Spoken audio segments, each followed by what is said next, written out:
Hello and welcome to Mine Explorers episode 23. We hope you enjoy the episode and hope you have a great 4th of July if you are in the United States. Welcome to Mine Explorers episode 23. And thank you to the pool man in the tuxedo for doing our intro this week. Very classy, I liked it. Yeah, so that's VO3. Again, I did another clip earlier with VO3. Okay. That's VO3, and you can tell it's AI. Yeah. But there are some videos I'm seeing now where at a glance it's really hard to tell it's AI. Mm-hmm. And AI video is not going anywhere. It's going to be used more and more and more. But our ability to tell it's AI is going to be less and less and less. So there's outrageous things that are going to be like, oh yeah, obviously that's AI Godzilla climbing a giant banana and throwing poop at people. Hopefully people will realize that's AI. Other AIs are going to be a lot less noticeable. And is AI going to be able to detect that it's AI? So are there going to be like AI truth tellers per se? So Google leaves digital footprints in all their AI generations across, I believe it's across all the channels. So Gemini, Whisk, Google Labs, Mariner, all those different things, VO, it'll leave fingerprints. And then it has a tool, Google has a tool that will detect Google's AI. But there needs to be a tool that'll detect all the AIs. Right. And to get around that, you just build your own AI and erase that part of the code so it doesn't leave any sort of footprint. Which I'm sure is already happening now. Yeah. The fingerprints are gone. Huh. Speaking of fingerprints and footprints, Wild. Let's talk about how we got into mining. Yeah, let's talk about that because we didn't get into mining at any normal way at all. It was very much a sporadic thing, I would say. Yeah, so I've told this story many times in different settings. So at mining conferences, Which version of the at story the are you library, referring to? how I got into mining. Okay, starting with like being a meat cutter or starting with Mojave Underground? Yeah, well, all the way at the beginning. But I've given it a lot of settings, but I don't think I've talked about it on the show. Yeah. So back when I was a kid, and I have to be careful because I know my mom watches these. She's one of our big fans, which is awesome. So I have to be careful not to get in too much trouble. But I'm pretty sure she's heard this story at different places. Well, you survived through your upbringing. But when I was a kid, my parents, I'm the oldest of 6. And single income household. My parents are very frugal. They've done very well for a single income household, but they were able to do what's impossible today, to raise 6 kids on one income. It's not possible anymore. Right. Which is sad, and we can get into how all that happened. No, let's keep it fun. We're going to keep that away from this episode. So we did not a lot of fancy vacations. You know, we went to Disneyland a couple times and things, but my parents would take us on a lot of road trips around the West. So we'd go to California and we'd go to Gold Country and tour a gold mine. We went to Central Nevada where there's a whole bunch of ghost towns and we saw the different ghost towns. We went to a bunch of different places around Utah, like Eureka and up AF Canyon and different places where there's old mines. And my mom always said, I was always, ghost towns are, if you're an imaginative kid, they really spark your imagination. My mom would always say, stay out of the mines, they're really dangerous. And so, like everything else my mom and parents told me to stay away from, I thought, well, that must be pretty cool if they're telling me not to, to go over there. So really my interest in history and mining and exploring abandoned mines was started by my parents taking us out and exploring history. So I took a more active role in it. the first abandoned mine I ever went in by myself was in Eureka, Utah. I took my old 77 Chevy Nova, and after school one day towards the end of my senior year, I drove out to Eureka. I climbed up a mountain and I went in the Centennial Eureka. That's crazy. So first abandoned mine. I'd been in active mines, mine tours, things like that before, but this is my first time going in by myself.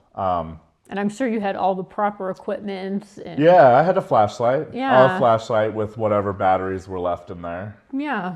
And, Some old it D was cells. D cells, incandescent light. This was well before LEDs, white LEDs anyway. Yeah. So it was pretty dangerous, but I didn't go in far. I didn't really do much, but it was pretty interesting, and I kind of got the bug. And then I met Mike Capps in high school, and he grew up in Idaho, and he had adventurous parents and uncles, so they'd go out and go camping and target practice and off-roading and different things and explore abandoned mines. And so we started exploring abandoned mines together, and then I met this girl from Alaska who was like 18. She's kind of crazy, a bit of an oddball. Rude. Yeah. And that's where Crystal came in. So it was Mike and Crystal and I, and we would go out and explore abandoned mines in between school and work. And I was working as a meat cutter at the time. You were going to massage therapy school. Yep. Mike was doing all sorts of different jobs, including a brief stint at McDonald's that I think lasted for 1 or 2 weeks. Did you do real estate for like 2 seconds? Yeah, it was kind of the peak of Yeah. before it all crashed, so everybody was getting into that. Yeah, the good old days being young and trying to figure out stuff. Yeah, and that's what you do. Oh, absolutely. So we started Mojave Underground, Yep. and Mojave Underground was born from, we would explore mines and would go in the same mine a few times, and we would notice that there'd be new trash. People would leave beer cans, soda pop bottles, power bar wrappers, and footprints. And so we realized there's a lot more people exploring abandoned mines in the West than we realized. anybody knows about, because we thought it was dangerous and we were super rebellious. Then we realized there's a whole bunch of people who do that for fun. Yep. So this was in the Wild West days of the internet, where people made forums, and Mike's quite tech savvy, still is, and so he created MojaveUnderground.com, the website, and we created a forum, and pretty quickly all the people who explored abandoned mines in the West kind of congealed Migrated around towards this it, yeah. online forum. And from there we started having meetings, and we did camping trips, and we did service projects. Well, you left out, I think, one of the key points of why we realized that, or how we realized that there were so many people, was we actually left a ledger in one of the mines here in Utah, and it slowly became filled out with we thought maybe we'd get 1 name in it over a month or a few months span. But then we came back a couple months later, and there was half a dozen or, a few dozen names in there. Yep. Of people I've been in here this many times, and I was here at this date and this time. Tiny mine, and too. you're holy cow, this is it was a 200-foot tunnel. Yeah. There's a decline going yeah. down, and then it just kind of ends. And there was tons of people exploring it. So that really sparked the idea behind Mojave Underground of okay, let's find these people. Yeah, these people are out there, they're exploring mines. How do we get all these people together? Yep. And go explore together. And it was really just about the fun, but we also had an agenda of, we met some cavers early on, and the cavers brought with them a strong sense of safety. And weird culture. Yes. Cavers are very strange. Cavers are so and weird. They'll admit it. They know It's it. not offensive to say cavers are weird, because they know. No. It's like saying drillers are a different breed. Yeah. They know it. It's fine. Yeah, It makes they them know who it. they are. It's Yeah. interesting. Yeah, drillers are a different breed. Yeah, Don't but- get the drillers and the cavers together. That would be Oh man, that'd weird. But I'm sure there's crossover. be. Oof. If That'd you're a be fun. driller and a caver, leave a comment. That would be And crazy. we'll have you on one of our episodes. For sure. I'll send you a hat. You'll like it, I promise. Yeah, drillers who cave. And not professionally, they could just be casual spelunkers. But Casual spelunkers. it'd be interesting to see. I'm sure there's a crossover somewhere. Oh man, that's hilarious. So Okay. they brought a safety culture with them. They did, yes. And they're like, And a very technical culture too. wear helmets, use the right rope equipment, Have backup have lights. backups. Like, yeah, these old ladders look fine and you can climb them, but have a safety line. Yeah. So we started out, it was really just kind of fun camaraderie. And then it was like, let's get everybody together and kind of make everybody safer and get more safety. And then it took a historical preservation angle because there were so many of these mines that were being closed. We're like, well, let's go take pictures and document them and do that. And then, clean them up, make them better. Well, safer. and also that helps with when you want to get access to a viewer. We wanted to present ourselves like we're a group of safety. We care about the mine as in its historical integrity, and we want to leave a good impression and footprint, right? Right. So when we go to landowners and asking for permission, we can say, hey, we are not just a bunch of hooligans out here wanted to drink beer and go in this mine and explore. It's more of like, hey, we want to go document it, preserve some of the history inside and let you know, like, if there's equipment that we can help you preserve, we want to help with that too. Right. So we did some of that. Did We've a lot talked of a bit that. about that. Yeah. Yeah, we've done a lot of that. Pulling out Yeah. trammers, muckers, ore cars, restoring Closing gates, opening force gates, winds. putting in gates, all that fun stuff. Yeah, a lot of that stuff. So Mojave Underground was a big stepping stone. And it gave you and I and Mike an opportunity to hone our leadership skills. True. So we were in charge of a ragtag bunch of individuals ranging from 18-year-old kids to guys in their 60s and 70s. Yeah, we were definitely on the younger end for sure. Yeah, I mean, when we started Mojave Underground, I was 21. Yeah. You were 19. Yeah, 1920. Yeah. Yeah, we were young. We were young, and we found ourselves in a leadership position. We had thousands of members at one point in time. We'd go do field trips and have 100 people show up. Well, we had We our core managed- mine team. Remember that? Where we Yeah, had like the Mojave Mine team. the Mojave Underground mine team. Yeah. We had like 7 or 8 Yeah. older and we kind gentlemen. of kept this, tight crew and, ran the gamut. Our criteria were you had to be resourceful, you had to be available, because that was a lot of it. Like, I think back now, like a lot of those guys, like they would drop everything to come help us with projects in the middle of the week, on the weekends, in the middle of the night. And now, like, having kids and being busy, like, it's pretty impressive. Because for us, it was no big deal in our 20s. Yeah. Like, in our 20s, like, hey, let's go camping tonight. Like, we'd do that on a whim. Like, Tuesday night, like, it's 6 o'clock, we're having dinner. Like, let's go camping tonight. Oh, yeah, that We was just throw awesome. everything in the truck and go. Yep. And now it's, like, a week of planning if I want to do something like that. I know.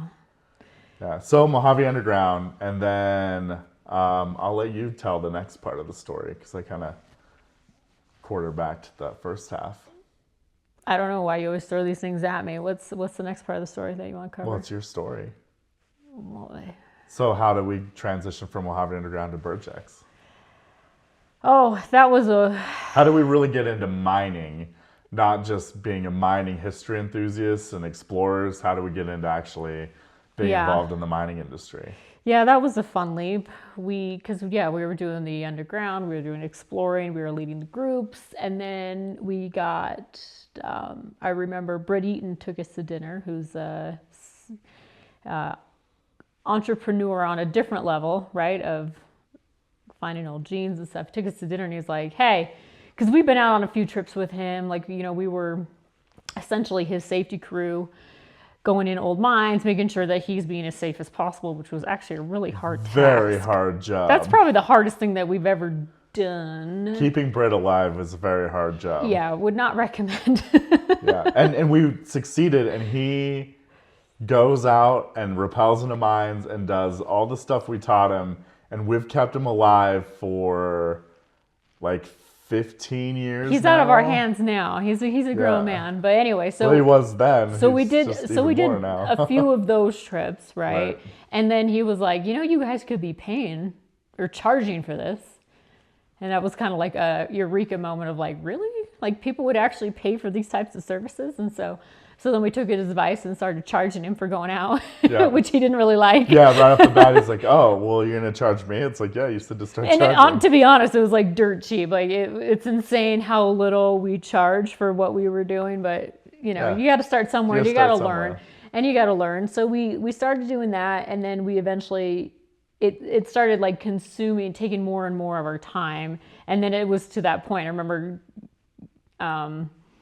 remember the day, like I went into Sprouts because that's where you were working, and I think you got written up for like being 5 minutes late. And it was something really petty, like really dumb, because you were by far the most reliable worker, by far the most hard worker, and you didn't take 100 smoke breaks.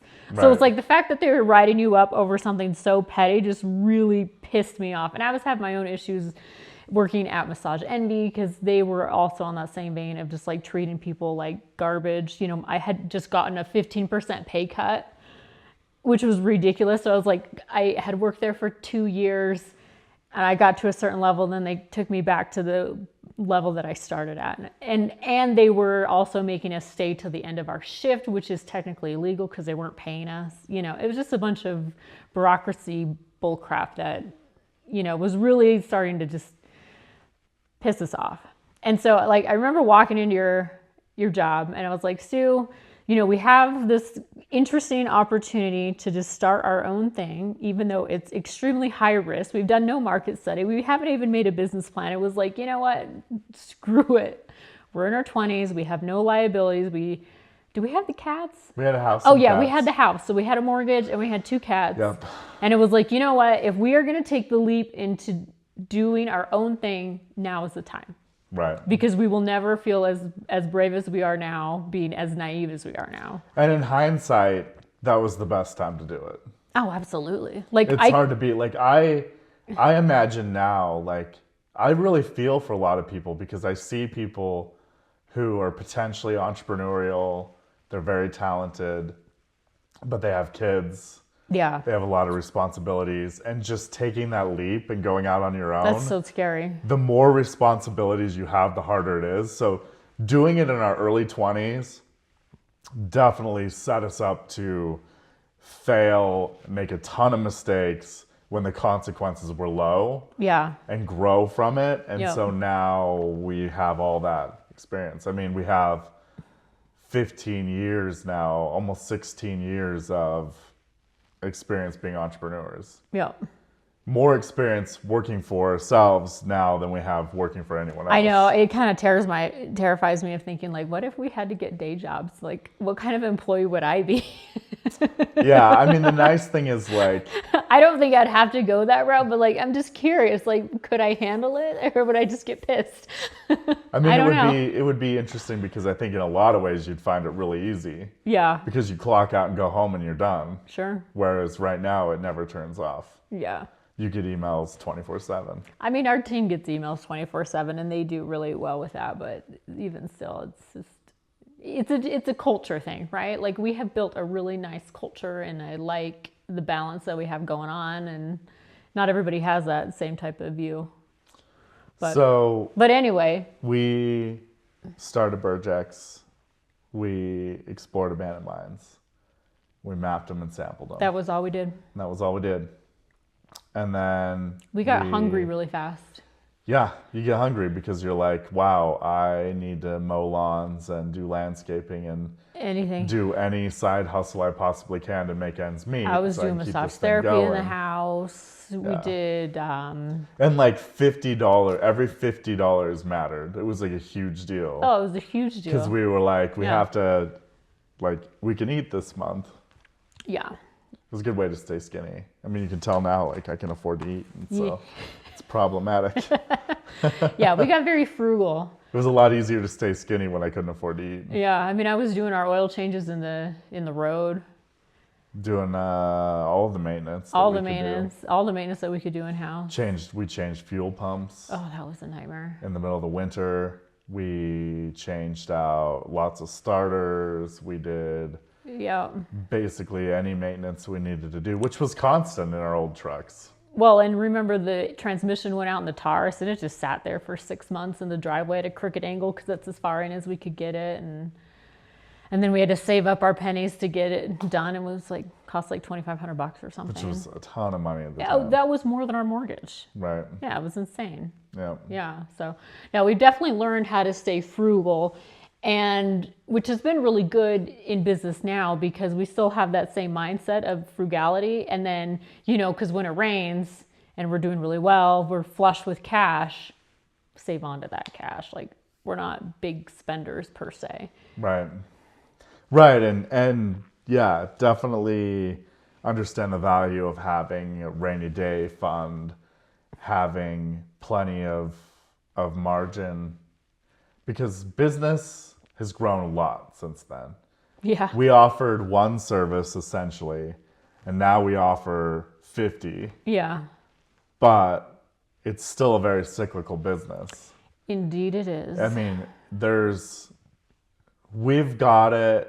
We can predict roughly what it'll do month to month, year to year. Mm-hmm. Like winter's slow, spring's pretty busy, summer slows down, fall's the busiest, winter's slow again, and different departments are busy at different times of the year. They're almost never all busy at the same time or not busy at the same time.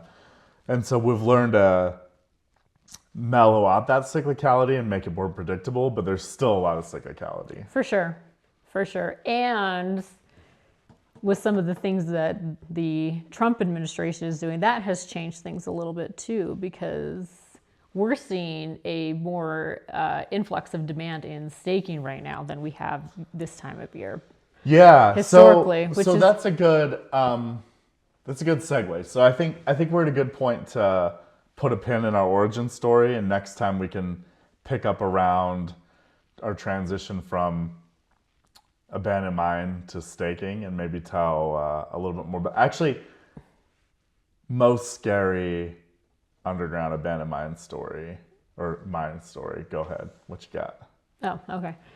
Most scary abandoned mine story. Can I say active mine? Sure. So active mine. So we got the opportunity to do a coal tour in one of the Utah local coal mines out in Salida. It was named Sufco at the time. Mm-hmm. So we had a buddy who was a mining engineer out there, and he invited us to do a tour when, we're never going to pass up a tour. Alex Crane. Thank you. That was the coolest thing ever. He's still in mining. Yeah, so that was a rad opportunity. So we go underground, they give us the whole safety spiel, very safety oriented, especially in a coal mine. They take us underground. We get to see the gob. We get to see the long wall, which was really cool. It wasn't an operation because they were tearing it down to move it, which they said they could do it really fast, and it took like 2 weeks, I think. Mm-hmm. Which is really fast. Really fast. When you know the size and scope of longwall mining, it was moving the whole thing in 2 weeks. Do you remember how long it was?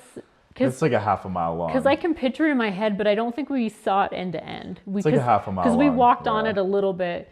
But I remember standing in there, and because they're moving the long wall, so then the next stage of the mine is to have it start collapsing, right? Like behind the long wall. It collapses. In an area they call the gob. Yep. So the gob is ready to start collapsing, and so we're with experience. And it's supposed to do that. It's supposed to do that. That's it's how they mine. To. That's how they mine the coal mines. And so we're with the experienced miners, and they're like, we're out here. We'll start hearing some pops and cracks, and then they're like, just so you know, like if we start running, you run. And it was like, ah. And then we start hearing the pops, and they're so loud.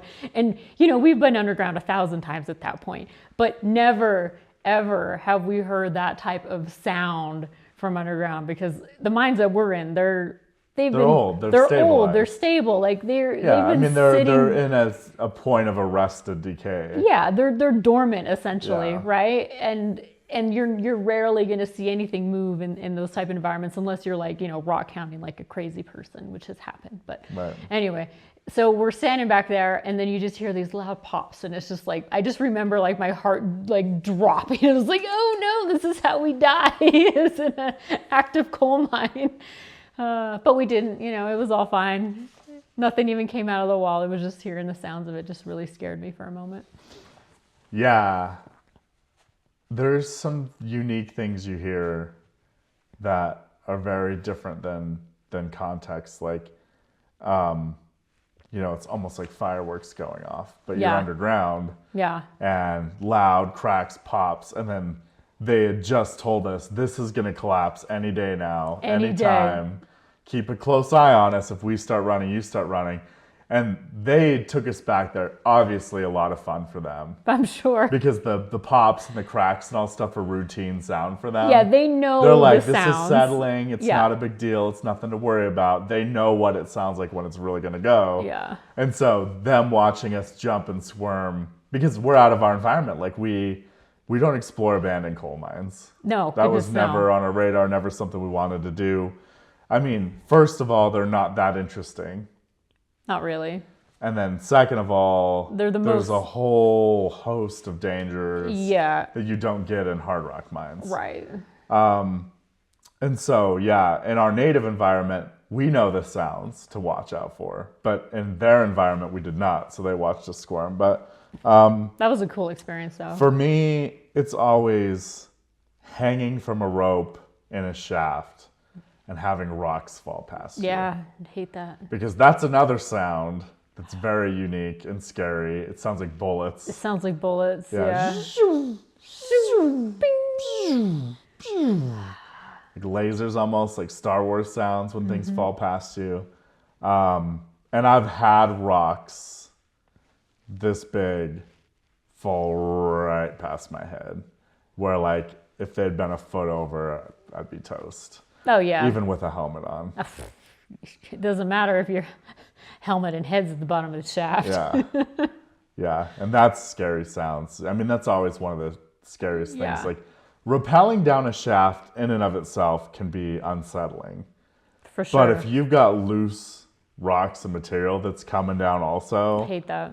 Your rope's rubbing on the end, or you're bouncing a little bit and it's shaking the cribbing, and it's why knocking I always stuff hated loose. the decline, especially the really steep ones where you need the rope. Right. And then it just rubs on the different levels and just knocks stuff down. Declines are really bad, Yeah. because you're almost always rubbing on something, so you get that stuff coming down. Or even any type of overhang where your rope's rubbing here and then Yep. you're down and it's just rubbing all that debris. So I have lots of specific stories of almost getting hit by stuff in shafts, but yeah, declines always sketchy.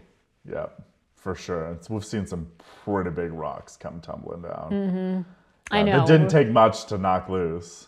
Oh, or no. somebody climbing above you, like in a decline. There's multiple people climbing in stages, and people knock stuff down on you. And they can be super careful and cat-like, but some of that stuff doesn't take much, because in that decline, things can just rest precariously, and it doesn't take much to get them spinning. Yeah. So, wrapping up for today, let's talk a little bit about policy. So, let's talk about policy. policy. The big, beautiful spending bill. Beautiful if you like pork and excess. What does it mean for mining? What does it mean for mining? So we looked into that a little bit, and we'll see. I mean, I'm seeing a lot of similarities between this big, beautiful bill and the Fast 41. It seems like a lot of promises of, we're going to speed up permitting, we're going to cut some environmental regulations, that kind of thing. I see a lot of pushback coming our way. But the fact that we're still talking about mining, the fact that there's still interest in mining, people are realizing how critical it is for the nation's security and development, that's good. We are seeing, just in the industry, people getting excited about exploration, so that's great. So I'm seeing those as good indicators. As far as it coming to fruition from what the Trump administration is seeing, we'll see. Yeah, so I see it, it's like we talked about a little bit previously with Musk and Trump fighting Yeah. about this bill. Yeah. So it rolls back potentially some Doge cuts. So we're going to see help coming into permitting, help coming into the Department of Interior, Which is potentially needed. for adjudication and things like that. Oh my gosh, it's and needed. then Yeah. one of the things I'm most excited about that I think it'll impact positively is infrastructure. Yeah. So demand for aggregates, cement, things like that is going to increase. And so I'd see that being a good positive thing. Well, But there's a then- lot of infrastructure that we really do need to start upkeeping and updating. And let's not forget, adding another $3 to $5 trillion to the deficit is always bullish for gold. Yeah. It's such a fictional number for a regular human. Yeah. It doesn't really mean anything. Massive, yeah. Yeah. Huge So number. if you guys don't know, if we were to take these dollar amounts and turn them into seconds, Yep. yeah. What do you guys think? What does 1,000,000 seconds look like? Do you know? I know. 3 trillion to 5 trillion is a huge number. Huge number. And humans are notoriously bad at comprehending numbers that big. Yeah, I mean, you hear a trillion and it just sounds like a big number, but you don't really understand how big it is until you start breaking it down as something that we understand, like seconds. So if you were to take 1,000,000 seconds, do you know how many days that is? It's like just a handful of days, right? It's 11 days. 11 days, yep. 1,000,000,000 seconds. How many? It's like 30 years? 33 years. 33 years. 33 years. 1,000,000,000,000 seconds. Is you add a few zeros, so like 33,000 years. 33,000 years. So 5 trillion is like over 100,000 years. How do you comprehend that? 100,000 years. So if somebody paid $1 every second, it would take them 100,000 years to pay off just what we're increasing the debt ceiling by. Mm-hmm. Forget about all the existing debt, which would take millions of years to pay off. Right. If you paid $1 every second. And you're not even thinking about interest. Right. It's crazy. It's crazy. Yeah. So, I don't know. Bullish for gold, Bullish for gold. which really is kind of our least favorite commodity, honestly. But It is, but it is still the driver. It's Yeah. still the driver. yeah, it drives a lot of interest in the industry. Yeah. And yeah, so that'll be interesting. But it's passed Senate. J.D. Vance was the tie-breaking vote. I have very mixed feelings about the bill. I think largely it does exactly the opposite of what it's supposed to do. And it's going to cause a lot of problems. And it's just kicking the can down the road. Right. But, I read a thing the other day, like you can keep kicking the can down the road and it gets a little bigger every time.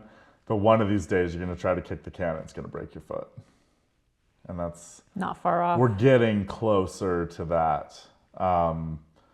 So yeah, I mean, I think it's got a lot of issues and we could do a whole episode on that, but it is positive for infrastructure development. It's positive for a lot of commodities. It unlocks more funding for critical minerals, things like that.